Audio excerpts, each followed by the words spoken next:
नमस्कार, स्वदेश न्यूज का खास कार्यक्रम जनता मांगे जवाब में आप सभी का स्वागत है। मैं हूं आपके साथ भागीरथ साहू। जनता मांगे जवाब में आज बात त्याग और बलिदान की, बात देशभक्ति की और बात मुद्दों पर चुनाव की। जी हां, देश की सबसे पुरानी पार्टी कांग्रेस से अपने सहयोगी दलों के साथ मिलकर तीसरी बार सरकार बनाने का दावा करने वाले भाजपा, या यूं कहें कि मोदी से मुकाबला कर रही है। इस लोकसभा चुनाव में भी हर बार की तरह कई बड़े मुद्दे जोर पकड़े हुए हैं, लेकिन अब एक ऐसा मुद्दा देवभूमि की धरती से कांग्रेस ने उठाया है जिसको लेकर पहले भी घमासान मचा रहता था। कांग्रेस और भाजपा में आरोप प्रत्यारोप लगते रहते थे। वो है त्याग, बलिदान और देशभक्ति का मुद्दा। इसको लेकर जहां एक और प्रियंका गांधी ने इमोशनल कार्ड खेला, तो वहीं बीजेपी ने कांग्रेस को आड़े हाथों ले डाला। लेकिन सवाल यही है कि बलिदान और देशभक्ति की राजनीति से अब राजनेताओं को कितना लाभ होने वाला है और यह सियासत आगे क्या रंग लाने वाली है।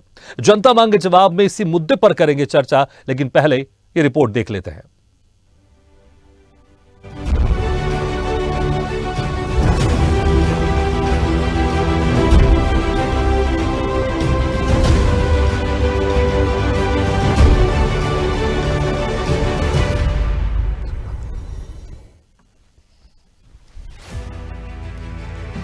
लोकसभा के रण में भारतीय जनता पार्टी और कांग्रेस के साथ ही अन्य दल भी आमने सामने हैं।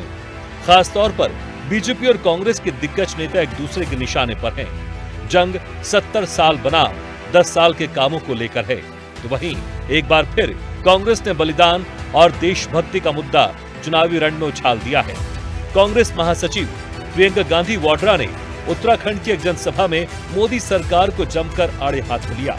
प्रियंका ने कहा कि ये लोग हमारे देशभक्ति को समझ नहीं सकते। उन्होंने कहा, हमारे परिवार के सदस्यों ने इस देश के लिए बलिदान दिया। ये मेरे परिवार को कितनी भी गालियां दें, मेरे शहीद पिता का अपमान करें, लेकिन हम चुप रहते हैं क्योंकि ये हमारे संघर्ष को नहीं समझते। हम चुप रहते हैं क्योंकि इस देश के लिए आस्था और सच्ची श्रद्धा हमारे दिल में है। प्रियंका यही नहीं रुकी, उन्होंने धर्म की राजनीति करने का आरोप भी भाजपा पर लगाया। कहा कि जनता चाहती है कि मुद्दों पर चुनाव लड़ा जाए, लेकिन ये मुद्दों से भागते हैं। शहादत आप समझते हैं। मैं 19 साल की उम्र में अपने पिता की टूटी हुई लाश अपनी मां के सामने मैंने रखी। मैं शहादत को समझती हूं और मैं त्याग को समझती हूं।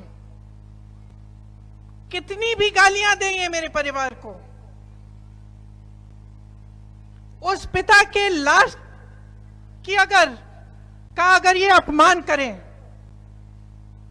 उस शहीद पिता का अपमान करें, हम चुप रहते हैं क्योंकि हमारी आस्था नहीं टूटती इस देश में, हमारी श्रद्धा नहीं टूटती। चाहे कितनी भी गालियां दें, चाहे कितना भी करें, ये हमारे संघर्ष को समझ नहीं सकते और ये हमारी श्रद्धा, हमारे देश के प्रति प्रेम को कभी नहीं समझ सकते। हमारे देशभक्ति को ये देशद्रोह कहें, हमें कुछ भी कहें, हम चुप रहते हैं। चुनाव को मुद्दे पर लड़वाओ। नेताओं को ये कहती हूं, जब मुझे कहते हैं कि भाई मोदी जी ने ऐसे कह दिया, वैसे कह दिया, हम क्या करें, धर्म की बातें करते हैं, मैं कहती हूं आप मुद्दों की बात करो। 10 साल बीत गए हैं, सब कुछ देख लिया जनता ने। जितने काम आपने करने थे वो कर लिए आपने। देख लिया है जनता ने क्या किया, क्या नहीं किया। अब जनता चाहती है कि मुद्दों पर चुनाव लड़ा जाए। अब ये कोई पहली बार नहीं है जब कांग्रेस नेताओं ने त्याग, बलिदान और देशभक्ति की बात चुनावी सभाओं के दौरान कही हो। इससे पहले भी कई बार चाहे राहुल गांधी हो या प्रियंका गांधी देश के लिए कुर्बानी और बलिदान की बात कह चुके हैं, लेकिन भाजपा नेता गांधी परिवार पर निशाना साध रहे हैं। देश के गरीबों का खून पीने वाले कहते हैं कि मेरे परिवार ने देश के लिए खून दिया है। तो चंद्रशेखर आजाद जी क्या थे? सरदार भगत सिंह क्या थे? बाल गंगाधर तिलक ने क्या किया? अरे सच्चाई तो यह है कि उन महापुरुषों ने खून दिया है। उन्हें क्यों अपमानित करने का काम करता है ये गांधी परिवार बार बार? कभी नाम लिया क्या? केवल इनके परिवार ने खून दिया है। दरअसल इनके परिवार ने तो आजादी के बाद इस देश के गरीबों का खून चूसा है, गरीबी के गुर्बत में देश को डाल दिया है, जाति और सांप्रदायिक हिंसा में देश को झोंक दिया, विकास के रेस में भारत पिछड़ गया। और आज ये अग्निवीर की बात करती है कि अग्निवीर समाप्त कर देंगे। अरे ये तो पूरे सेना को समाप्त करना चाहते थे। मेजर कालिया का जब सर काट करके ले गया पाकिस्तान तो इनके हलक से आवाज नहीं निकली। जब हमारी सेना के ऊपर पत्थर चलाया जाता था उसी कश्मीर में, कभी इन्होंने आवाज उठाया? इन्हीं के नेता कहते थे ना सेनाध्यक्ष को कि सड़क के गुंडे हैं। तो जिसके संस्कारों में इस तरीके की प्रवृत्ति हो, इस तरीके की सोच हो, वो इस तरीके की बात करता है और आज भी देश को गुमराह करने की बात कर रही है। अब देशभक्ति और बलिदान पर जहां एक और कांग्रेस भाजपा सरकार पर निशाना साध रही है, तो वहीं भाजपा भी कांग्रेस को आड़े हाथों ले रही है। अब देखने वाली बात होगी कि देशभक्ति की सियासत लोकसभा के चुनाव में और क्या क्या रंग लाती है। स्पेशल रिपोर्ट, स्वदेश न्यूज। चलिए इस खास मुद्दे पर हम चर्चा शुरू करते हैं। जो मेहमान हमारे साथ मौजूद हैं, मैं उनका आप लोगों से तारुफ कराता हूं। हमारे साथ हैं बीजेपी नेता दिल्ली से अनिल गोयल जी, कांग्रेस प्रवक्ता दिल्ली से मुन्ना खान जी, सपा प्रवक्ता उत्तर प्रदेश से दारा सिंह जी, वरिष्ठ पत्रकार हरियाणा से सुमन भटनागर जी, इतिहासकार दिल्ली से स्वतंत्र सिंह चौहान जी और स्वदेश न्यूज के managing editor RP Shrivastava sir हमारे साथ स्टूडियो मौजूद हैं। आप सभी मेहमानों का बहुत बहुत स्वागत है हमारे इस खास चर्चा में। सबसे पहले मुन्ना खान जी, देखिए एक तरफ तो आप लोग कह रहे हैं कि बीजेपी मुद्दों पर यहां पर बात नहीं कर रही है, मुद्दों पर चुनाव नहीं लड़ रही है, लेकिन दूसरी तरफ अब प्रियंका गांधी को भी बलिदान का जिक्र करना पड़ा। क्या यह मजबूरी है या फिर इमोशनल कार्ड है, या फिर जिस तरह से बीजेपी और नरेंद्र मोदी लगातार गांधी परिवार पर, परिवारवाद की बात करें, गांधी परिवार पर आरोप लगा रहे हैं, तो यह कहीं ना कहीं उसका एक जवाब है जो प्रियंका गांधी ने आज दिया है। देखिए सबसे बड़ी बात है, देश के प्रधानमंत्री ने कहा कि कांग्रेस देश हित में बात नहीं करती, देश हित में नहीं सोचती। इसी बात पे प्रियंका गांधी जी ने जवाब देने का काम था कि देश हित की बात कांग्रेस को भारतीय जनता पार्टी ने सिखाई। जिस देश के लिए उनके पिता ने कुर्बानी दी, उनकी दादी ने कुर्बानी दी, और जब उनके पिता की लाश जब उनके सामने पड़ी थी, मात्र उनका उम्र 14 साल था, तो उन्होंने पीड़ा देखी है, वो आस्था देखी है, वो यही बात तो कह रही थी। सवाल यह है कि चाटुकार लोग जो अंग्रेजों की दलाली करते थे, अब अडानी की दलाली करते और ये देशभक्ति की बातें करते। अगर देशभक्ति की ये बातें करते तो ये बताए 52 साल तक इनके ऑफिस पर तिरंगा क्यों नहीं फहराया गया? आरएसएस की विचारधारा के तहत ये आज तक जो हमारे हिंदुस्तान का जो झंडा उसको मान्यता नहीं देते, उसका कोई मान्य नहीं है। कई बार उस झंडों के लिए आरएसएस के कार्यकर्ता के द्वारा, भारतीय जनता पार्टी के कार्यकर्ता के द्वारा अपशब्द कहे गए। कई बार देश के प्रधानमंत्री ने उसको नाक साफ करने का भी काम किया। कई बार तिरंगे उल्टे लटके मिले। इसका एक ही कारण है कि तिरंगा से आपको प्यार नहीं है। अगर कोई चीज आप जिसे आप प्यार करोगे वो कभी उल्टा नहीं हो सकता, उसके खिलाफ आप एक शब्द नहीं बोल सकते, कभी उसे आप नाक साफ नहीं कर सकते। और 52 साल तक आपने तिरंगा नहीं फहराया, ये सारी चीजें नहीं हो सकती। दूसरी बात कह रहे हैं कि जब से कांग्रेस के घोषणा पत्र लॉन्च हुआ, जब से हमारे राष्ट्रीय नेता श्री राहुल गांधी जी ने घोषणा पत्र की जानकारी मीडिया में दी है, तब से भारतीय जनता पार्टी की बेचैनी बढ़ गई है। कहीं ना कहीं मैं ये देखना चाहता हूँ कि उसके अंदर युवाओं की बात है, नारी शक्ति की बात है, नारी न्याय की बात है, व्यापारियों की बात है, किसान की बात है, जवान की बात है, महिलाओं की बात है, देश हित की बात है, देश के सुरक्षा की बात है, देश के डीजीपी की बात है, देश के विकास की बात है। तो आज यही याद दिलाया जा रहा है कि 10 साल तक आपके पास कोई विकास नहीं पहुंचा। 2013 में 20 लक्षदार भाषणों में देश के प्रधानमंत्री ने देश की जनता को, देश के युवा को, देश के किसान को, देश के जवान को, देश के महिलाओं को जो गुमराह करने की कोशिश की, 10 साल के बाद भी आज वो ठगा हुआ महसूस कर रहे हैं। आज वो फिर क्या नारा दे रहे कि हम भ्रष्टाचार से लड़ रहे हैं।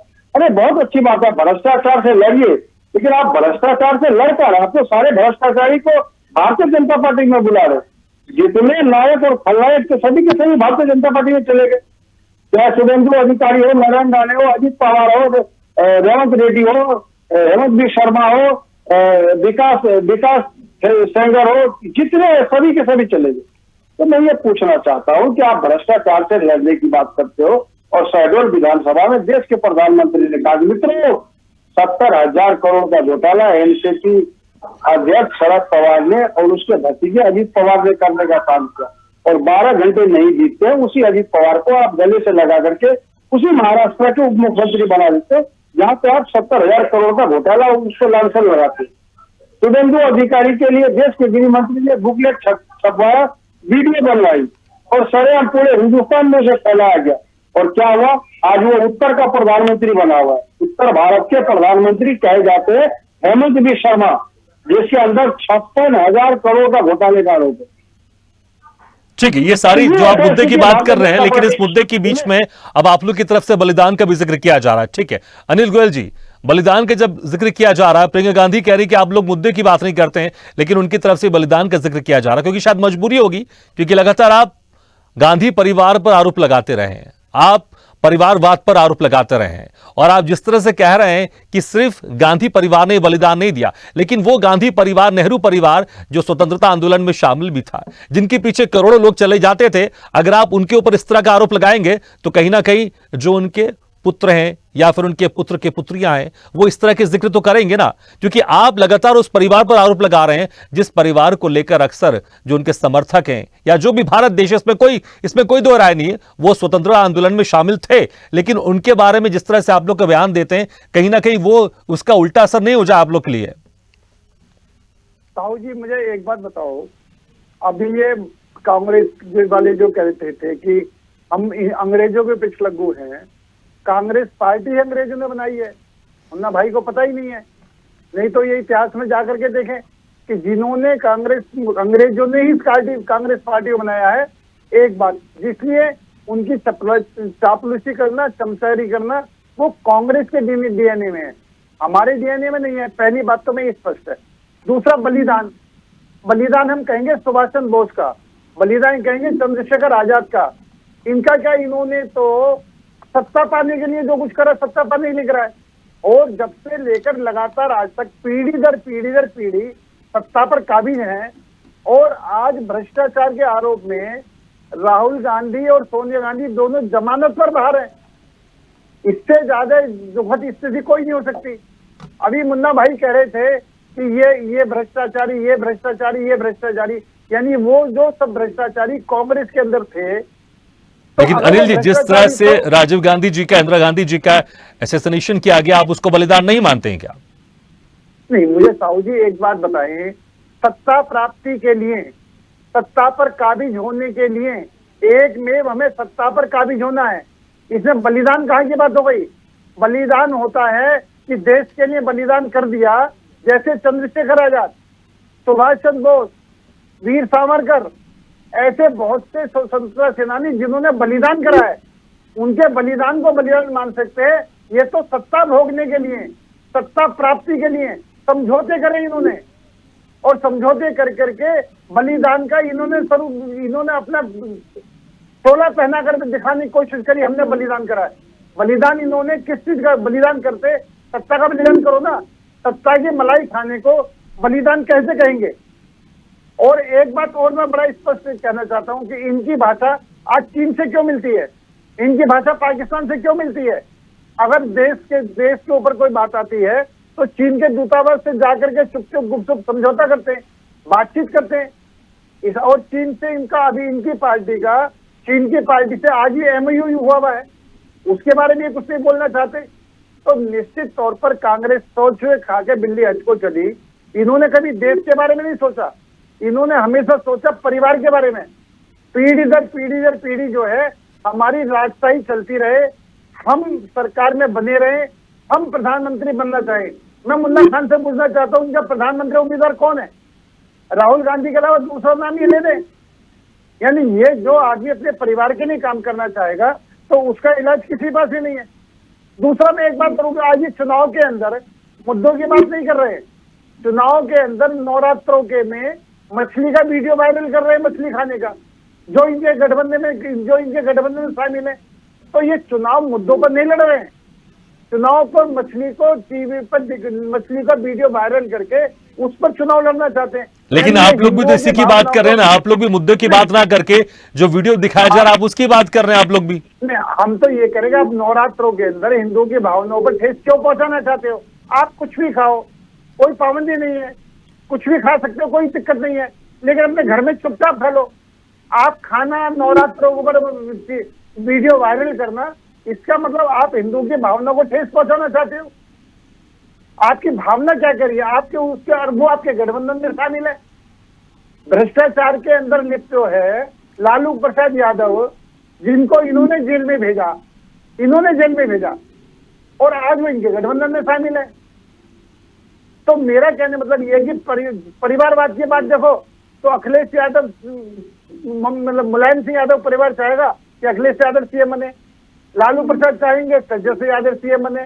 ठीक है, परिवारवाद की बात करें, ठीक है दारा सिंह जी, दारा सिंह जी, ठीक है दारा सिंह जी, देखिए परिवारवाद को लेकर आपकी पार्टी के ऊपर भी लगातार आरोप लगाती रहती बीजेपी के नेता नरेंद्र मोदी, लेकिन यहां पर जिस तरह से कह रहे हैं अनिल गोयल जी कि सत्ता भोगने के लिए बलिदान जो गया उसको आप बलिदान कैसे कह सकते हैं? वो तो सत्ता भोगने के लिए किया जा रहा था जो भी किया जा रहा था।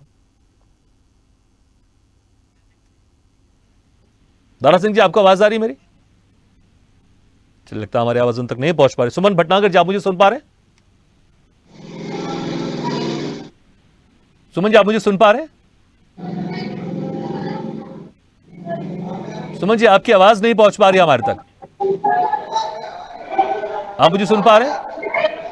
मुझे लगता है शायद आपने म्यूट करके रखा हुआ है, अगर आप उसको अनम्यूट कर देंगे तो आपकी आवाज हम तक पहुंच जाएगी। जी जी, आ रही है आपकी आवाज।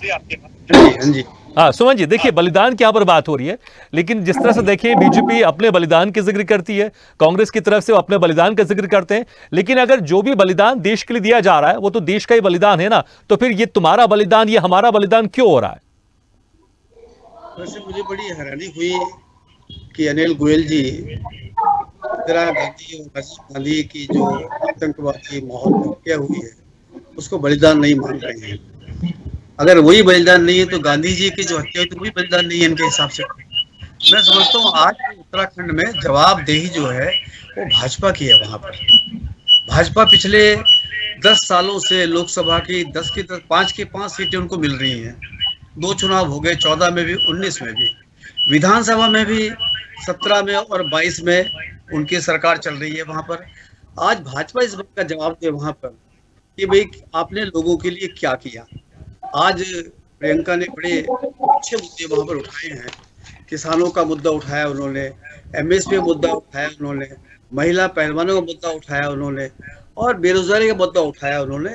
तो मैं समझता हूँ उन्होंने एक सवाल किया है कि भाई आप 10 साल से सरकार चला रहे हैं उत्तराखंड में, और 10 साल से आपके सांसद 5 के 5 सांसद बन रहे हैं पिछले 2 चुनावों से, तो जिम्मेदारी तो आपकी है।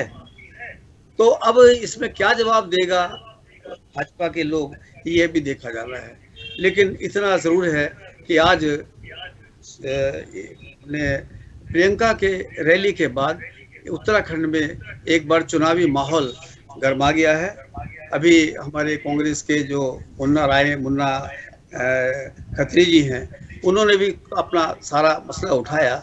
मैं समझता हूँ कि आज मोदी का चेहरा एक ऐसा बड़ा चेहरा बनकर सामने आ गया है जिसको पार करना, जिसका मुकाबला करना कांग्रेस के लिए वहाँ पर काफ़ी मुश्किल लग रहा है। हालांकि कांग्रेस ने भी अपने कई महारथी वहाँ पर उतारे हैं, लेकिन लगता है कि इस बार वहाँ पर मुकाबला कांटे का तो लगता नहीं है, क्योंकि जितनी बड़ी शख्सियत वहाँ पर खड़ी हो रही है और खास तौर पर जो मोदी जी का चेहरा है उससे मुकाबला करने में कांग्रेस को काफी मेहनत करनी पड़ेगी। लेकिन जो बलिदान का जिक्र किया जा रहा है, इससे कुछ एक भावनात्मक रूप से जुड़ाव देखने को मिलेगा कांग्रेस के प्रति जनता का। बड़ा उन्होंने भावुक भाषण दिया है आज कि जब मैं 19 साल की थी तब मैंने अपने पिता के शव को वहां पर देखा, अपने माँ के गोद में देखा। इस तरह से उन्होंने एक भावनात्मक भाषण वहां पर दिया है और उत्तराखंड के लोगों को अपने साथ जोड़ने की कोशिश की है। इसमें कोई दो राय नहीं कि देखो प्रियंका गांधी का चेहरा, उनका भाषण, उनकी बातें, उनकी पर्सनैलिटी लोगों को आकर्षित करती है। लेकिन जब मोदी की बात आती है, जब मोदी की रैली की बात आती है, तो उसके आगे कांग्रेस के सारे नेता बौने हो जाते हैं। ठीक है, तो और बाकी मुझे देखना लगता होगा इसका असर कितना होगा, वाकई जिस तरह से आज भावनात्मक असर- भाषण हुआ है इसका असर कितना होगा। ये भी- ठीक है, स्वतंत्र सिंह चौहान जी, मेरी आवाज आ रही है आपको? स्वतंत्र जी, आप मुझे सुन पा रहे हैं? स्वतंत्र जी, आप मुझे सुन पा रहे हैं क्या? मुझे लगता है कि हमारी आवाज उन तक नहीं जा पा रही होगी, हम दोबारा उन संपर्क साधेंगे। श्रीवास्तव सर, देखिए, मुद्दों की बात अगर करें, जिस तरह से कांग्रेस भी कह रही है कि बीजेपी मुद्दों पर नहीं लड़ती है, लेकिन बीजेपी की तरह से लगातार परिवारवाद का आरोप लगाना, एक ही परिवार को घेरना, क्या ये कांग्रेस की वाकई मजबूरी थी कि प्रियंका गांधी को इस तरह से अब निकलकर सामने आना पड़ा और अपने परिवार का बलिदान यहां पर गिनाना पड़ा? नहीं, देखिए भागीरथ जी, परिवार के बलिदान को घिनाना नहीं पड़ा। हमें लगता है कि परिवार ने जिस तरह से इंदिरा गांधी जी की हत्या हुई, जो है राजीव गांधी जी को जिस तरह से ब्लास्ट में उनकी हत्या हो गई, देश के प्रधानमंत्री थे, तो एक तरह से एक तरफा नकार देना कि उनका मतलब बलिदान नहीं हुआ और वो देश के प्रति समर्पित नहीं थे। अगर समर्पित नहीं होते तो जनता उनको चुनती क्यों, देश का प्रधानमंत्री क्यों बनाती। आज माननीय प्रधानमंत्री जी जो हैं, मोदी जी हैं, आज 10 साल से प्रधानमंत्री हैं, जनता चुन रही तो ही प्रधानमंत्री बन रहे हैं। तो हमें लगता है कि अतीत को लेकर के और जिस तरह की बयानबाजी आज की जो राजनीति है, एक दूसरे को काटने की है, मतलब कोई हकीकत पर नहीं चलती है। किस तरह से एक दूसरे की बात को उसकी काट तैयार की जाए, एक तरह का एक जद्दोजहद है। और हमें लगता है कि वर्तमान में इस तरह की परिस्थितियां इस चुनाव में और इसके पिछले चुनाव में भी आती रही हैं। तो ये कहना, अब जहाँ तक आप भावनात्मक भाषण देने का अपील की बात है, तो हर नेता भावनात्मक भाषण देता, कोई राष्ट्रवाद पे चला जाता है। अब उन्होंने मछली शेयर किया तो धर्म से जोड़ दिया गया। ये सब सारी चीज़ें, देखिए, ये चुनावी मुद्दे हैं और इन मुद्दों पर जो है लगातार पक्ष और सत्ता पक्ष और विपक्ष एक आमने सामने हो रहा है। जहाँ तक प्रियंका गांधी के आज भाषण की बात है और जिस पर आप आज की चर्चा है कि वो बलिदान है कि नहीं है, सवाल ये कि कोई भी देश का कोई भी व्यक्ति, कोई आम नागरिक जरूर इस तरह की घटना को जो है कि उसकी भर्त्सना करेगा कि ऐसा कोई अगर काम होता है किसी देश के प्रधानमंत्री के साथ, वो भी आतंकवादियों द्वारा मार दिया जाना या किसी प्रधानमंत्री को ब्लास्ट के द्वारा मार, तो ये इसको इस तरह से नकार देना। और इतिहास के पिछले हिस्से में भी जाएं तो बहुत सारे हमारे देश के लोगों ने शहीद हुए और तमाम जो है स्वतंत्रता संग्राम सेनानी, भगत सिंह हो, चंद्रशेखर आज़ाद हो, तमाम, तो ये सब चीज़ों को लेकर के अगर ये देखा जाए तो हमें लगता है कि प्रियंका गांधी ने वो बयान दिया, हो सकता है उनको बड़ा पीड़ादायक बयान है कि उन्होंने अपने पिता को लेकर के ये बात कही और उनका हक बनता है, किसी बेटी का या किसी परिवार के सदस्य का हक बनता है कि वो इस तरह की घटना का जिक्र करे। जहाँ तक राजनीति, उसके माध्यम से राजनीति साधने की बात है, तो हमें लगता है कि जब किसी पर कोई अटैक होता है, उसकी क्रिया होती है, तो उसकी प्रतिक्रिया होना स्वाभाविक है।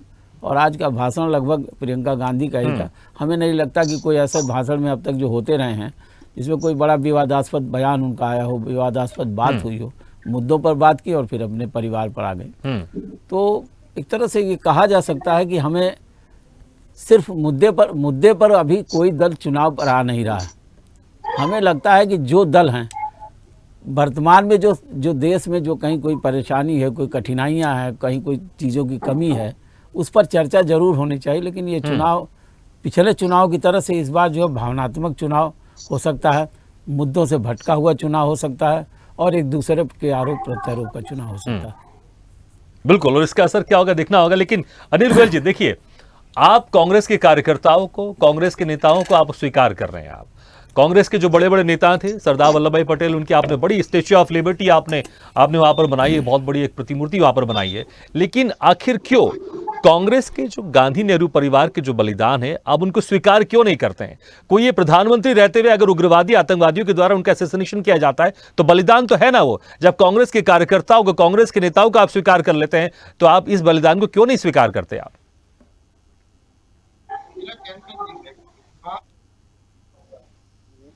आप त्याग की बात करें, बलिदान की बात करें, तो हमको ये भी पता होता है माननीय हाई कोर्ट ने 1975 के अंदर इंदिरा गांधी का चुनाव अवैध घोषित कर दिया था।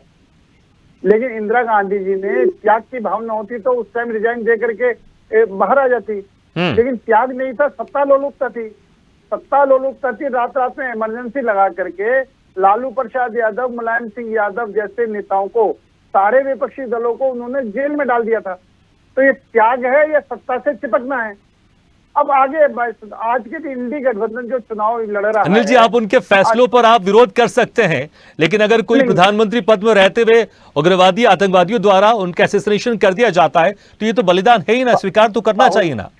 साहू जी मेरा जो कहना है, आप चुनाव के अंदर सिर्फ सत्ता लोलुपता के लिए आप इन तरह की बातें करेंगे तो ऐसे बात नहीं बनेगी। आज मैं वही सत्ता लोलुपता वाली बात कह रहा हूँ कि जिस तरीके से चाहे लालू यादव इनके गठबंधन में शामिल है, चाहे अखिलेश यादव इनके गठबंधन में शामिल है, चाहे ममता बनर्जी इनके गठबंधन में शामिल है, यानी जो एक दूसरे पर भ्रष्टाचार के आरोप लगाए वो आज इन सबके गठबंधन में शामिल है और सब परिवारवादी है, सब परिवारवादी है। चाहे शरद पवार है वो परिवारवादी है, ममता बनर्जी वो परिवार नहीं। ऐसे में तो अगर हम चिराग पासवान की बात कर लें, वो भी तो परिवारवादी है ना, वो भी आपके साथ गठबंधन में, ऐसे बहुत सारे लोग हैं आपके साथ। नहीं, मैं ये बात कह रहा हूँ, चिराग पासवान के साथ में ये परिवारवादी भी है, भ्रष्टाचारी भी है और एक दूसरे अपने को बचाने की सत्ता लोलुपता इनके साथ दिखाई दे रही है कि हमको हर तरीके से सत्ता पे काबिज होना है, देश की सेवा से कोई मतलब नहीं है। आप अगर फिर वही वाली बात है कि अगर इनके पास त्याग वाली बात होती तो 1975 में माननीय हाईकोर्ट का आदेश को मान करके ये सत्ता से हट जाते, लेकिन हमें सत्ता चाहिए, चाहे कितने मर्जी प्रपंच करें, चाहे जितने मर्जी ढोंग रचें, चाहे जो मर्जी कहें, हमको हर सूरत पर सत्ता चाहिए जनता को बेवकूफ बना करके। ये जनता को गुमराह करना चाहते हैं। और जैसे आज मुझे एक बताएं, सनातन धर्म को गाली देने वाले इनके गठबंधन में शामिल है, उत्तर प्रदेश और बिहार वालों को शौचालय साफ करने वाले कहने वाले इनके गठबंधन में शामिल है। आप ये बताओ, इनका जो गठबंधन चुनाव किस मुद्दों पर लड़ रहा है? इनका ना तो कोई मुद्दा है, ना कोई नीति है, ना कोई नियत है, ना कोई नेता है। मतलब हम इस बात, पूरी देश की जनता आज ये देख रही है विपक्ष किस चीज पर चुनाव लड़ रहा है। विपक्ष चुनाव लड़े, हमारी सरकार ठीक है, आपको भले मुझे लगता है मुद्दा नहीं दिखाई देता हो, लेकिन मुझे लगता है कांग्रेस से उनका घोषणा पत्र आ चुका है, सपा का आ चुका है, आरजेडी का आ चुका है, सबका अपना घोषणा पत्र आ चुका है, उसमें मुद्दे भी आ चुके हैं। अब आप उसको मुद्दा माने नहीं माने ये आपके ऊपर है। ठीक है, स्वतंत्र जी हमारे साथ फिर से जुड़ गए। स्वतंत्र जी, आपको मेरी आवाज सुनाई दे रही है? जी सर। स्वतंत्र जी, देखिए जिस तरह से बलिदान की बात आ रही है, भारत देश को आजाद कराने के लिए कई लोगों ने अपने बलिदान दिए। वो गांधी परिवार से भी कई लोग उसमें आए, और चाहे सुभाष चंद्र बोस हो, भगत सिंह हो, बहुत सारे ऐसे जिन्होंने बलिदान दिया है जब जाकर हमारा देश आजाद हुआ है। बिल्कुल इसमें कोई शक नहीं है, किसी एक परिवार के बलिदान से हमारा भारत देश आजाद नहीं हुआ है, लेकिन उस परिवार के बलिदान को आप कैसे यहां से नकार सकते हैं? नहीं, नकारा नहीं जा सकता सर, बिल्कुल नहीं नकारा जा सकता। उन्होंने बलिदान दिया है सर, देश की आजादी के लिए उन्होंने बलिदान दिया है। सुभाष चंद्र बोस भी है, राजीव गांधी भी है, गांधी परिवार भी है सर। तो उसको हम नकार नहीं सकते हिंदुस्तानी लोग। जी देखिए, जिस तरह से बीजेपी की तरफ से लगातार परिवारवाद को लेकर, गांधी परिवार को लेकर आरोप लगाया जा रहे हैं, अनिल गोयल जी कह रहे हैं जिस तरह से इंदिरा गांधी जी या राजीव गांधी जी का असैसिनेशन हुआ, वो कह रहे हैं कि ये बलिदान नहीं है। नहीं सर, ये बलिदान है, वो गलत कह रहे हैं सर, इस बात से हम सहमत नहीं है। आप किस तरह से देखते हैं इतिहास में, अगर बलिदान की बात करेंगे तो जब से हमारा भारत देश आजादी के लिए यहाँ के लोग लड़ रहे थे, यहाँ के नेता लड़ रहे थे, और आज तक के बलिदान पर आप किस तरह से देखते हैं? बलिदान तो देखो उन लोगों ने दिया सर, उनके पूरे परिवार ने बलिदान दिया सर। जी ठीक है। दारा सिंह जी, देखिए अनिल गोयल जी परिवारवाद की बात कर रहे थे, बलिदान को लेकर यहां पर हम लगातार चर्चा कर रहे हैं, लेकिन जब भी हम चर्चा करते हैं परिवारवाद को लेकर जरूर जिक्र होता है, क्योंकि ज्यादा सूट होता है बीजेपी को। हालांकि जब मैंने कहा चिराग पासवान भी तो आपके साथ में है, तो फिर उन्होंने भ्रष्टाचार भी जोड़ दिया। हालांकि भ्रष्टाचार को लेकर भी लगातार डिबेट होते रहते हैं और इस पर हम चर्चा करते रहते हैं। लेकिन दारा सिंह जी, देखिए यहां पर बलिदान, इसमें कोई शक नहीं है, कई लोगों ने बलिदान दिया है जब जाकर हमारा भारत देश आजाद हुआ है। लेकिन जिस तरह से यहां पर बीजेपी वाले कह रहे हैं कि जो गांधी नेहरू परिवार है, या इंदिरा गांधी जी या राजीव गांधी की बात कर रहे हैं, वो कह रहे हैं ये बलिदान नहीं है। लेकिन मेरा भी मानना है कि जो भी हमारे देश के लिए शहीद हुआ है, उन सबका बलिदान है, जिसकी वजह से आज हमारा देश आजाद हुआ और हमारा देश लगातार तरक्की कर रहा है। दारा जी, आवाज आ रही है आपको मेरी? दारा जी, आप मुझे सुन पा रहे हैं? दारा जी, आपको मेरी आवाज आ रही है? मुझे लग रहा है शायद आपने म्यूट करके रखा है, तो आप उसको अनम्यूट करके एक बार देख लीजिए प्लीज।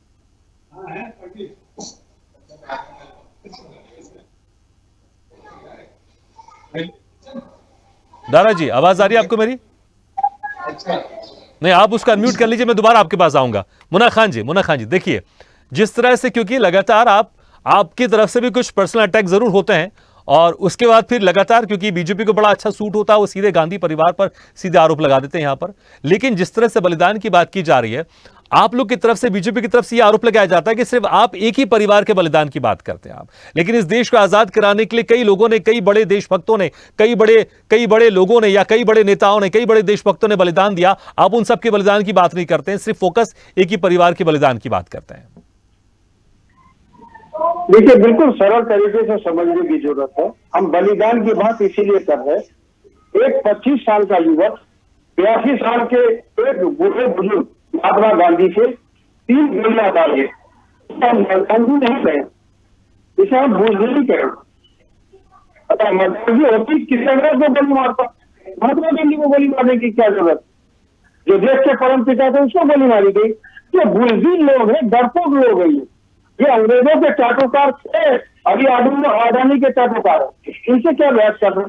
सवाल जब एक प्रधानमंत्री की हत्या होती है, उसे ये बलिदानी शॉट स्वीकार नहीं है इसे, उसमें भी इसे किसको परंतु दिख रहा है। तो बहुत ही आश्चर्य की बात है। इस तरीके के मानसिकता के लोग हैं ये, इन्हें क्या कहा जाए? सवाल ये है कि इनके नजर में महापुरुष बोलते हैं, वीर सावरकर है, जो मुखबरी अंग्रेजों से करते थे, जो दलाली अंग्रेजों से करते थे। मुन्ना खान जी, देखिए मुन्ना खान जी, मुझे लगता है चीजें यहीं पर फिर आके अटक जाती है, क्योंकि अगर आप सावरकर के बलिदान को नहीं मानते हैं, इसलिए बीजेपी वाले फिर आपके गांधी परिवार के बलिदान को नहीं मानते हैं। आखिर ऐसा क्यों नहीं होना चाहिए कि भले वो हमारी पार्टी, हमारे विचारधारा से नहीं है, लेकिन अगर उसने देश के लिए बलिदान दिया है, देश के लिए अगर कुछ किया है, तो सभी के बलिदान को स्वीकार करना। इसलिए मैंने कहा बीजेपी के नेता से कि आप कांग्रेस के नेताओं, कार्यकर्ता को तो स्वीकार करते हैं, लेकिन आप गांधी परिवार के बलिदान को क्यों नहीं स्वीकार करते? तो आप भी, अगर सावरकर 10 साल अगर काले पानी में रहे, तो आप उनके बलिदान को क्यों नहीं स्वीकार करते हैं? अगर फिर यही तो द्वंद्व शुरू हो जाता है। आप बीजेपी के जो नेता है या उनके जो आइडल है, आप उनके बलिदान को नहीं मानते, बीजेपी आपके नेताओं के बलिदान को नहीं मानती है। 10 साल मैं जवाब देने दीजिए। सावरकर 10 साल अगर सजाए काला पानी में रहा, मैं ये कहता हूँ एक पूरी हंडी खीर बने, अगर उसमें थूक दिया जाए तो पूरा का पूरा ही बेकार है। सावरकर ने वो कार्य, घिनौना कार्य करने का काम किया जिसे अपने नहीं कह सकते कि उसने सजाए काला पानी की सजा उसने काटी थी, और उसने ये काम किए। सवाल ये है कि इनके जो वंशज है, जैसे ये लोग, इनकी मानसिकता क्या है? ये बार बार आजादी पर सवाल उठा रहे, कभी गांधी परिवार पर उठा रहे, कभी गांधी के परिवारवाद की बात कर रहे। ये बताइए, ये अपने दामन में झाड़ के देखे क्या? रामविलास पासवान के बेटे जो चिराग पासवान है, ये इनके टीम में, वो गांधी परिवार नहीं है। राजनाथ सिंह के बेटे गांधी परिवार नहीं है। प्रेम सिंह धोनल के बेटे वो गांधी परिवार नहीं है। अनुराग ठाकुर, परवेश वर्मा परिवारवाद नहीं है। और सबसे बड़ा घिनौनी बात तो ये है कि जो अमित शाह के बेटे हैं, वो बीसीसीआई का सचिव है, ये परिवारवाद नहीं है क्या? इनके परिवारवाद फल फूल ले रहे? ये बात करते हैं राहुल गांधी जी की, 3 पीढ़ी बीतने के बाद भी उसके पास आज एक घर नहीं है, ये क्या बात करेंगे? मैं बात बता दूं, देश के 2 ही बेटे हैं, वो गांधी, तीसरा बेटा राहुल गांधी है। इन्हें ये भनक लग चुकी है, इसलिए इनके होश उड़े हुए और अनगढ़ बातें ये आकर के नीचे चढ़ाई पे करते हैं। ठीक है, लेकिन जिस तरह से मैंने जिक्र किया कि क्यों हम किसी के बलिदान को नकारते हैं, क्यों किसी के बलिदान को एक्सेप्ट करते हैं, सुमन भटनागर जी, क्या यही लड़ाई है क्या कि हम अपने अपने विचारधारा वाले के बलिदान को स्वीकार करें और दूसरे लोगों के बलिदान को हम नकार दें? देश के लिए जिसने भी बलिदान दिया हो सबको स्वीकार करना चाहिए, तो मुझे लगता है ये लड़ाई खत्म हो जाएगी। मुन्ना खान जी सावरकर के बलिदान को बलिदान नहीं मानते। अगर सावरकर के बलिदान को बलिदान नहीं मानते वो, तो अगर कोई दूसरा पक्ष ये कहता है कि राजीव गांधी का बलिदान नहीं था, तो उन्हें क्यों इतनी तकलीफ हो रही है? देखो, हमें ऐसा सोचना चाहिए कि चाहे वो किसी पार्टी का हो, किसी धर्म का हो, अगर देश के लिए बलिदान दिया है उन्होंने, गांधी जी हो गए, सुभाष चंद्र बोस हो गए, सावरकर जी हो गए, उसमें इंदिरा गांधी भी शामिल है, उसमें राजीव गांधी भी शामिल है। हमें सबके प्रति एक जैसी सोच रखनी चाहिए। हम एक पार्टी के हैं, तो एक पार्टी के नाते हम अपने ही आदमी के कह सके उनका बलिदान है जी, बाकी तो बलिदान है ही नहीं। ऐसे बलिदान थोड़ी होता है। आज प्रियंका जी जो उन्होंने रैली करी उत्तराखंड में, उन्होंने एक अच्छी कोशिश करी है वहाँ पर कि उन्होंने अपने आप को उत्तराखंड से जोड़ने की कोशिश की है। उन्होंने कहा कि मेरे पिताजी भी यहाँ स्कूल में पढ़ते थे, दोनों स्कूल में, मेरा भाई भी यहाँ पढ़ा है, मेरे बच्चे भी यहाँ पढ़े हैं। इस तरह से उन्होंने कोशिश करी है कि कांग्रेस को और अपने आप को उत्तराखंड से जोड़े। और अगर वो इस चीज में कामयाब हो जाती है कि अपने आप को जोड़ सके कांग्रेस वहाँ उत्तराखंड से, तो मुझे लग रहा है कांग्रेस को फायदा होगा। क्योंकि पिछले 10 सालों से ना तो प्रदेश में उनकी सरकार है, न और राज्यसभा और लोकसभा की 10 की 5 की 5 सीटें जो हैं वो भाजपा के हाथों में चली जा रही हैं। तो इस समय तो सबसे बड़ी बात यह है कि हमें थोड़ा फेयर होकर बात करनी चाहिए। प्रवक्ता हैं आप एक पार्टी के, आपको कम से कम ये नहीं कहना चाहिए कि सावरकर बलिदान था ही नहीं। सावरकर बलिदान अगलों ने काले पानी 10 साल सजा काटी है, उनको कैसे भूल जाएंगे बलिदान को? आप उसको सुभाष चंद्र को गोस्वामी कैसे भूल जाएंगे आप? हम कहते हैं राजीव गांधी को नहीं भूलेंगे, इंदिरा को भी नहीं भूलेंगे, लेकिन सावरकर को नहीं मत भूलो, सावरकर जी को। आप सुभाष चंद्र बोस को भी मत भूलो। आप, मेरी आपसे प्रार्थना है। ठीक है, मुझे लगता है बहुत अच्छी आपने प्रार्थना की। दारा सिंह जी, आपको मेरी आवाज सुनाई दे रही है? जी सुनाई दे रही है। जी दारा सिंह जी, मुझे लगता है आप डिबेट तो सुन ही रहे होंगे, भले आपकी आवाज हम तक नहीं पहुंच पा रही थी, लेकिन जिस तरह से यहां पर अब 24 की लड़ाई वो बलिदान पर आ गई है, जिस तरह से लगातार यहां पर बीजेपी गांधी परिवार पर आरोप लगाती रही है और उसमें आपकी पार्टी को भी शामिल करती रही परिवारवाद को लेकर, क्योंकि और जिस तरह से अब यहां पर बलिदान का जिक्र किया प्रियंका गांधी ने, आपको क्या लगता है क्या मुद्दों से वाकई जो दोनों बड़ी पार्टी भटक गई है, अब परिवारवाद और बलिदान पर आ गई बात? देखिए, पिछले 10 साल से, ज्यादा तो उम्र नहीं इसमें तो सब लोग सीनियर ही होंगे, मैं युवा हूं, मगर जो राजनीति में हम लोगों को जब से आए थे हम लोग सोचते थे कि हम समाज सेवा देश सेवा करेंगे, मगर भारतीय जनता पार्टी जब से सत्ता में आई है, युवाओं का रुख भारतीय राजनीति से हट के अलग होने लगा है। इतनी गंदगी, इतनी छीछा लेदर इन्होंने मचा रखा है। अब ये बताइए कि अगर हमारा परिवार एक साथ है तब इनको खलन होती है। खलन इसलिए होती क्योंकि इनके परिवार में कोई है ही नहीं, इनको परिवार अपना अलग रखते हैं। जिनको परिवार का कदर ही नहीं हो वो परिवार का क्या मतलब रखे? जो देश की आजादी में अपने आप को कुर्बान किया है, उनकी कुर्बानी को ये लोग क्या जानेंगे? जो माफी मांग चुके हैं वो देश के क्या करेंगे? इनके यहाँ पे आरएसएस में कितने वर्षों तक तिरंगा झंडा नहीं लहराया गया। वो तिरंगा झंडा जो आज एक छोटा सा बच्चा भी देख लेता है तो गर्व से महसूस करता है और सैल्यूट करता है। आज हमारी उम्र के लड़के देश में जिस तिरंगे को, जिस राष्ट्र के लिए जान देने के लिए बचपन से ही तैयारी कर लेते हैं कि हम आर्मी में जाएंगे और देश की सेवा करेंगे, इन्होंने क्या किया? उसको अग्निवीर 4 साल का कर दिया। ये 75 साल 64 साल तक का गद्दी पे बैठेंगे और 4 साल बाद हमारे जैसे साथी बेरोजगार होकर घर में बैठेंगे। कितनी शर्मनाक बात है कि भारतीय जनता पार्टी कौन सी ये स्कीम लेके आती है और बताती है। ये माफी वीर लोग ये राष्ट्रवाद का बात कब से करने लगे? ये आज हम बता दीजिए, एक भी एक मैंने पुस्तक पढ़ी और पुस्तक जो लिखी इन्हीं सीनियर लोगों ने लिखी है, एक में बता दीजिए कि भारतीय जनता पार्टी में कोई ऐसा नेता रहा हो जो अंग्रेज को गोली मारा हो या अंग्रेज की गोली से मरा हो या आतंकवादियों का सामना किया हो। ये सिर्फ और सिर्फ सत्ता के लालच में घोटाला का पैसा। आप देख लीजिए, पुलवामा हमला होता है। दारा सिंह जी, बीजेपी भी यही सवाल करती है आप लोगों से, आप लोग से मतलब कांग्रेस पार्टी से भी, क्योंकि क्या कांग्रेस की कोई भी नेता ऐसे जिस तरह से सजा दी गई सावरकर को या जिस तरह से भगत सिंह का हाल हुआ, भगत सिंह शहीद हुए, इस तरह के सवाल बीजेपी के नेता भी करते हैं। मैं वही कह रहा हूं कि आप लोग बलिदान को इस तरह से डिवाइड क्यों कर रहे हैं? जिन्होंने भी देश के लिए बलिदान दिया है वो हमारे देश का बलिदान है, हमको सबके बलिदान का सम्मान करना चाहिए। एक कहानी बता रहा हूं छोटी सी।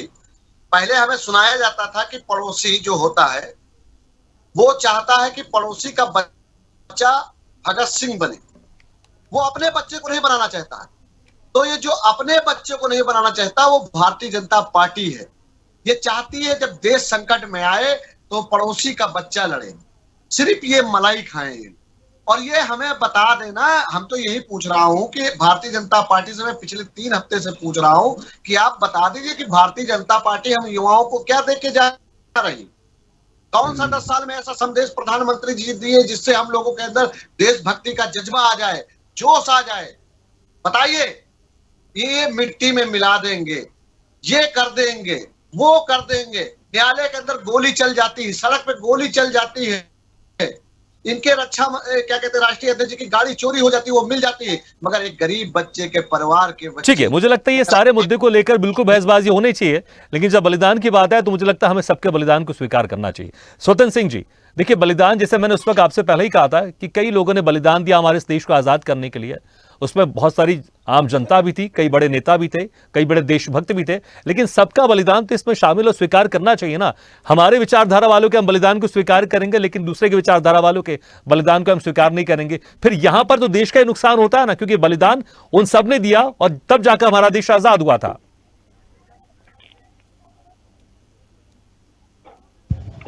स्वतंत्र जी, आवाज आ रही है आपको मेरी? स्वतंत्र जी, आप मुझे सुन पा रहे हैं? हाँ आ रही है सर, अब आ रही है, बीच में रुक रुक के आती है। जी, सवाल सुना आपने मेरा? सर आवाज कट रही है, इनवॉइस क्लियर नहीं आ रही, जी पता नहीं। जी, आपकी आवाज साफ आ रही है, आप अपनी बात रख सकते हैं आप। जी जी, आप अपनी बात रख सकते हैं। सुधन जी, मैंने आपसे सवाल किया, आपने सुना था? चलिए फिर से रिपीट कर देता हूं मैं।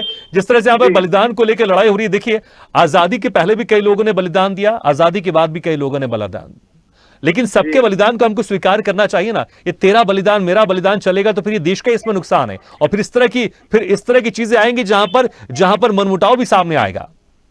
ये सर बिल्कुल आप ठीक कह रहे हो। ये मनमुटाव नहीं होना चाहिए, तेरा बलिदान मेरा बलिदान नहीं है।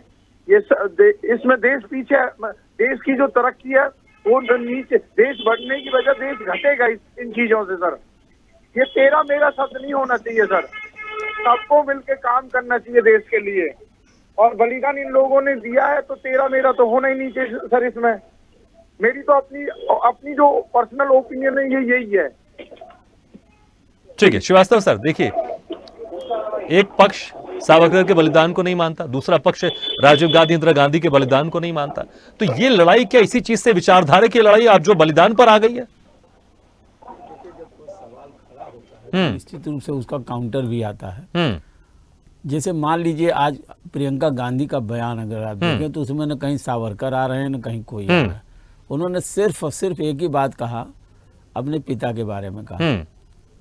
अब इसके बाद जब बहस होती है जो चैनलों पर और तमाम जगहों पर, या जब पब्लिकली कोई बयान आता है, तो निश्चित रूप से कोई भी हो वो जरूर उसकी काट ढूंढते हैं। हमें लगता है कि भारतीय जनता पार्टी जिस तरह से जो वीर सावरकर की बात होती है उसकी स्वीकार भी किया। हमको लगता है कि पूर्ववर्ती सरकार, जब कांग्रेस की सरकार थी, उनकी वीरता को स्वीकार भी किया है, ऐसा नहीं है। अब जब एक दूसरे को, जहाँ तक ये बात आती है कि किसने क्या किया, देखिए हर बलिदान तो सब एक ही जैसा है, लेकिन एक जो जहाँ हत्या हो जाती है, जैसे भगत सिंह को फांसी दी गई, तो एक बड़ा ही जघन्य अपराध था अंग्रेजों द्वारा। तो इस तरह की अगर घटनाएं होती, जिस तरह से चंद्रशेखर आजाद को गोली मारी गई, ये जघन्य अपराध था। ये इस तरह से जो ब्रिटिश हुकूमत है कितनी बड़ी जाती है। ठीक उसी तरह से जेल में जहां तक जाने की बात है, बहुत सारे, न केवल वीर सावरकर, हजारों जो है स्वतंत्रता सेनानी जेल में रहे। उसमें बहुत सारे कांग्रेस के भी हैं, अन्य भी। ये नहीं कहा जा सकते इसमें भाजपाई और कांग्रेसी की बात नहीं होती।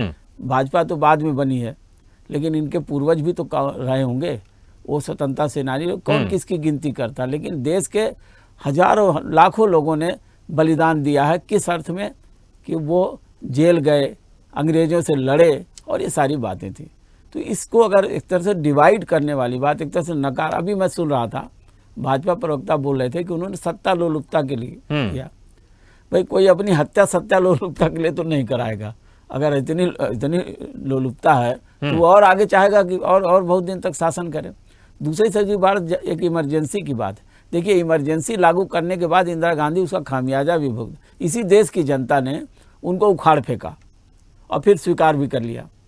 तो हमें लगता है कि एक जो इस तरह के बयान जब आते हैं कि कौन क्या करता है, देखिए आपातकाल निश्चित रूप से लोकतंत्र का एक काला अध्याय है, लेकिन क्या उस तरह के काला अध्याय को वर्तमान में दोहराने की जरूरत है? बिल्कुल नहीं है। देश जो है लोकतांत्रिक देश है और जनता के सहारे चल रहा है, तो वहाँ पर इन बातों को देखना चाहिए।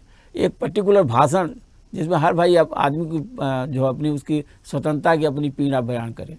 हमें लगता है कि प्रियंका गांधी ने आज जो अपनी पीड़ा बयां की, तो इसको एक तरह से कहीं न कहीं जोड़ देना, चाहे वो भारतीय जनता पार्टी के लोग हों या कांग्रेस के लोग हों, चाहे कांग्रेस के लोग सावरकर की बुराई करें, वो भी गलत बात है। और दूसरी बात है कि इंदिरा गांधी या राजीव गांधी की हत्या को एक तरह से ये नकार देना और उसको बलिदान की श्रेणी में न मानना, ये भी बड़ी गलत बात है। ये तो हमको लगता है पूरा देश स्वीकार करता है। 2-4-10 प्रवक्ता, 2-4-10 नेताओं के चक्कर के चलते थोड़ा ही किसी का बलिदान जो है छूट जाएगा। तो अब इस तरह के जो बयान आ रहे हैं चुनाव के टाइम में, हमें लगता है भागीरथ जी निश्चित रूप से मुद्दों पर तो कोई बात करने के लिए तैयार नहीं है। मुद्दों पर कभी भी बात नहीं हो रही। अक्सर बयानों को पकड़ के नेता एक दूसरे को आप समझिए घेरने का प्रयास कर रहे हैं। इस चुनाव में यदि मुद्दों पर बात होती तो बहुत सारी चीज़ें आती है, देश का भला होता है, जनता को चुनने का मौका मिलता है। लेकिन आप देखिए जिसका चेहरा, जिसका वर्चस्व, जिसका करिश्मा, आप देखिए आज मोदी जी को निश्चित रूप से सबसे लोकप्रिय नेता हैं देश के, और उनकी कही हुई बात को लोग सुनना और समझना चाहते हैं। लेकिन एक तरफ विपक्ष भी है, वो भी अपनी बातों को रखेगा। तो अगर सवाल ये उठता है कि बयानों के आधार पर अगर ये तय हो कि देश का भविष्य क्या होगा, तो ये तो बड़ी गलत बात है और हमें लगता है कि कोई स्वीकार नहीं करना चाहेगा। लेकिन जहाँ तक एक नरेटिव बन गया है पूरे देश में कि किसकी सरकार, कैसी सरकार, किसने क्या किया, किसने नहीं किया, किसने भ्रष्टाचार किया, किसमें परिवारवाद है, अगर देखा जाए तो कोई दल इससे अछूता नहीं है। बिल्कुल, इसमें कोई शक नहीं। लेकिन अनिल गोयल जी देखिए, जिस तरह से श्रीवास्तव सर भी कह रहे थे कि प्रियंका गांधी ने बिल्कुल जिक्र नहीं किया सावरकर का, लेकिन मुन्ना खान जी ने यहां पर जिक्र किया। वैसे ही नरेंद्र मोदी ने कभी, जिस तरह से आपने जो शब्दों का इस्तेमाल किया कि वो इंदिरा गांधी जी या राजीव गांधी जी के असैसिनेशन ही बलिदान नहीं है, आपने कहा सत्ता लोलुपता के कारण ये हुआ है, इस तरह की बातें कभी नरेंद्र मोदी ने नहीं कही। क्या ये चीजें निचले स्तर में आकर खराब हो जा रही? कहा कुछ और जा रहा, लेकिन आप लोग जब डिबेट करते हैं तो आप लोग अपनी तरफ से इस तरह की बातें जोड़ देते हैं जिससे कि जनता में एक मैसेज गलत जाता है। पर तिरंगा बीजेपी के नेताओं ने फहराया है, आप ये तिरंगा नहीं फहराते, घर के अंदर तिरंगा, ये कांग्रेस के पार्टी के टाइम में लाल चौक पर तिरंगा फहरना नहीं था। आतंकवादियों के सामने पूरी तरीके से समर्पण कांग्रेस ने करा हुआ था।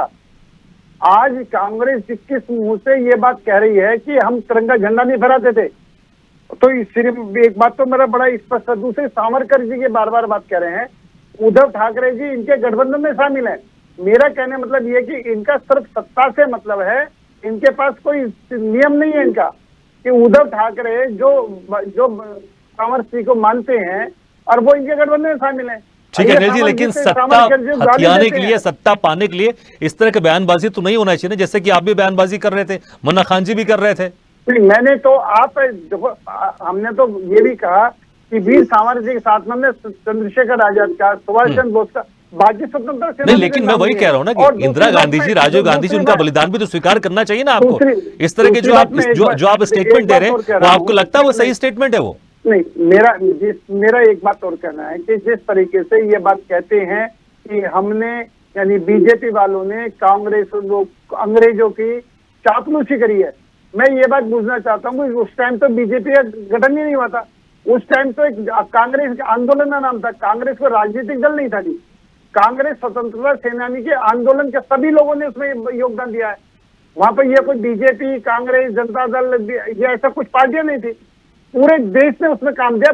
ठीक है, मेरे पास समय कम है, दारा सिंह जी, उस वक्त तो बीजेपी थी नहीं, फिर आप लोग इस तरह की बात करके बीजेपी पर आरोप क्यों लगाते हैं? हालांकि मैंने कहा है अनिल जी से कि बलिदान सबका स्वीकार होना चाहिए। जब हमारे देश में लड़ाई चल रही थी, हमारा देश हथियार नहीं थे हमारे पास, और कुछ ऐसे चाटुकारता जो मुखबिर थे, जो उनके टुकड़ों पे पलते थे, जो उनसे माफी मांगते थे, उनका बलिदान कभी नहीं कहा जाएगा। आज भी गद्दार को गद्दार ही कहा जाता है। दूसरी चीज, ये भारतीय जनता पार्टी के दारा सिंह जी, अभी शायद आपने श्रीवास्तव जी की बात नहीं सुनी होगी, जो स्वदेश न्यूज के मैनेजिंग एडिटर है, कि कांग्रेस की सरकार ने भी सावरकर के बलिदान को माना था। अभी कहा, शायद आपने नहीं सुना होगा। मैं वही तो कह रहा हूं कि लड़ाई यहां पर क्यों ऐसे हो रही है कि ये तेरा बलिदान मेरा बलिदान, सबके बलिदान को स्वीकार करना चाहिए ना, तभी तो। नहीं तो फिर आप दूसरे पार्टी के जो बलिदान को स्वीकार नहीं करेंगे, सिर्फ अपनी पार्टी के बलिदान को स्वीकार करेंगे, कहीं ना कहीं देश का नुकसान होता है ना। संक्षेप में, थोड़ा समय कम है दारा जी।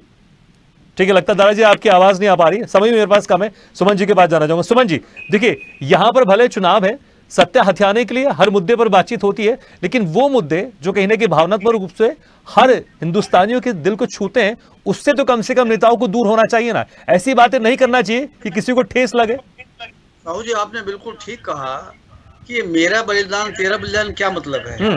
बलिदान तो बलिदान है, वो चाहे कांग्रेस वाले हों चाहे भाजपा वाले हों। अगर देश के लिए बलिदान दिया है किसी ने तो उसको बलिदान मानना चाहिए आपको। अगर आप सावरकर के बलिदान को बलिदान नहीं मानते तो लोग इंदिरा गांधी के बलिदान को बलिदान कैसे मानेंगे, जिन्होंने देश में इमरजेंसी लगाई थी, सारे विपक्षी नेताओं जेल में डाल दिया था। अगर इस तरह तर्क की बातें करें, तर्क वितर्क नहीं होना चाहिए। बलिदान तो बलिदान है और सभी दलों को, चाहे भाजपा हो चाहे कांग्रेस हो, सबको मानना चाहिए कि ये बलिदानी थे, इन्होंने देश के लिए बलिदान दिया है, ये महान थे, ये नेता थे। अब भगत सिंह पर भी सवाल उठते हैं लोग। तो मैं समझता हूँ कि अब समय आ गया है जब हमें ऊपर उठकर बात सोचनी चाहिए देश के हित में।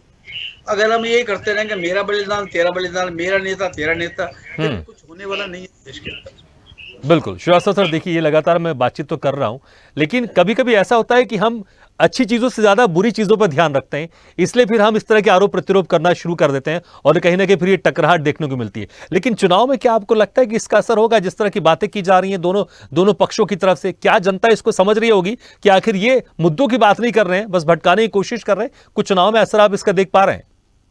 जनता बहुत समझदार है। ठीक है सुमन जी, श्रीवास्तव सर से सवाल। जनता तो पूरी चीजों को देख रही है, लोग बयान क्या दे रहे हैं, किस पर चल रहे हैं। आपने देखा होगा अभी कि अभी एक बात आ रही थी कि एक जो नेता अभी सोशल मीडिया पर वायरल कर रहे हैं मछली खाते हुए, तुरंत उनको जो है सीधे सीधे सनातन पर जोड़ दिया गया। तो अब ये देखिए सोशल मीडिया का वार है, लोगों पर एक दूसरे पर आरोप प्रत्यारोप कर रहे हैं। जनता उसमें कितना समझ पाती है, कितना आने वाले चुनाव में वोट करते समय क्या इसको प्रमुखता देगी या मुद्दों को प्रमुखता देगी, या सोशल मीडिया पर जो चल रहे हैं एक दूसरे को लेकर के एक दूसरे के खिलाफ बयान आ रहे हैं उसको दे करके करेगी, ये तो वक्त बताएगा। लेकिन जो दल अपना नरेटिव सेट कर रहा है और हो सकता है जनता उनसे कन्विंस हो तो निश्चित रूप से उनको वोट मिलेगा। और जहाँ तक भावनात्मक बातें चुनाव में अक्सर आती हैं, तो कई बार भावनात्मक चीज़ें आई हैं। जैसे आपने देखा होगा कि इंदिरा गांधी ने एक बयान दिया था कि लास्ट में कि मेरा खून का कतरा कतरा भी देश के लिए है। तो ये त्याग बलिदान, ये सारी चीज़ें निश्चित रूप से जो भी सरकारें रहीं, जो भी प्रधानमंत्री रहें, हमें लगता है कि सबने देश के हित के लिए सोचा है, चाहे पूर्ववर्ती प्रधानमंत्री हो या वर्तमान प्रधानमंत्री हो। तो इस मुद्दों को चाहे किस तरह से घुमाना है, जनता को कितना कन्विंस कर पाते हैं तो वक्त बताएगा। बिल्कुल। लेकिन ये बात तय है कि जब भी चुनाव आता है तो इस तरह की बातें आती हैं, और जब किसी परिवार विशेष पर कोई बात आती है किसी दल द्वारा तो अपने बचाव में इन सारी बातों को सामने लाता है। ठीक है, बिल्कुल आपने सही कहा। स्वतंत्र सिंह चौहान जी, आप इतिहासकार हैं, मुझे लगता है आप इतिहास को बहुत ज्यादा अच्छे समझते हैं हम सबसे, तो आप सभी पार्टियों को कुछ कहना चाहेंगे, कुछ संदेश देना चाहेंगे बलिदान को लेकर? मैं तो यही कहना चाहूंगा सर, जो अभी सर ने बोला था कि प्रेजेंट के प्रधानमंत्री हो या पहले प्रधानमंत्री हो, सभी ने अपने अपने तरीके से अच्छा ही काम करा देश के लिए सर। और मेरी तो ये राय है कि आगे भी अच्छा ही होना चाहिए। जो भी प्रधानमंत्री बने अब देश में 4 जून को, तो अच्छा ही काम देश के लिए, सबके लिए भलाई होनी चाहिए। मेरी ये राय है सर। ठीक है, चलिए बहुत बहुत शुक्रिया आपसे मेहमानों का, अनिल गोयल जी, मुन्ना खान जी, दारा सिंह जी, सुमन भटनागर जी, स्वतंत्र सिंह चौहान जी और श्रीवास्तव सर, बहुत बहुत शुक्रिया हमारे इस खास चर्चा में शामिल होने के लिए। तो जिस तरह से 4 जून को रिजल्ट आ जाएगा और 19 अप्रैल को प्रथम चरण के मतदान की शुरुआत हो जाएगी। 7 चरणों में चुनाव होगा, लेकिन अब 24 की लड़ाई यहां पर बलिदान पर आ गई, क्योंकि लगातार बीजेपी की तरफ से परिवारवाद को लेकर घेरा जाता है कांग्रेस पार्टी को। तो वहीं प्रियंका गांधी ने आज अपने जो परिवार थे, उनकी जो बलिदान दिया था, उसका जिक्र किया। मैं भी सबसे गुजारिश करना चाहूंगा कि किसी पार्टी का बलिदान नहीं होता है, वो देश का बलिदान होता है। अगर देश के लिए अगर कोई शहीद हुआ है तो वो बलिदान हमारे देश का है। तो सभी पार्टी एक दूसरे के विचारधाराओं से जो भी सहमत थे उनके बलिदान को स्वीकार करें और देश के बलिदान को इसको आप माने, तो मुझे लगता है ज्यादा बेहतर होगा। बाकी चुनावी मुद्दे पर बहस होनी चाहिए, चर्चा होनी चाहिए, लेकिन बलिदान तेरा मेरा बिल्कुल नहीं होना चाहिए। इसी के साथ हमारी खास पेशकश में फिलहाल इतना, लेकिन खबरों का सिलसिला लगातार जारी है। आप देखते रहिए स्वदेश न्यूज है, सबसे पहले देश।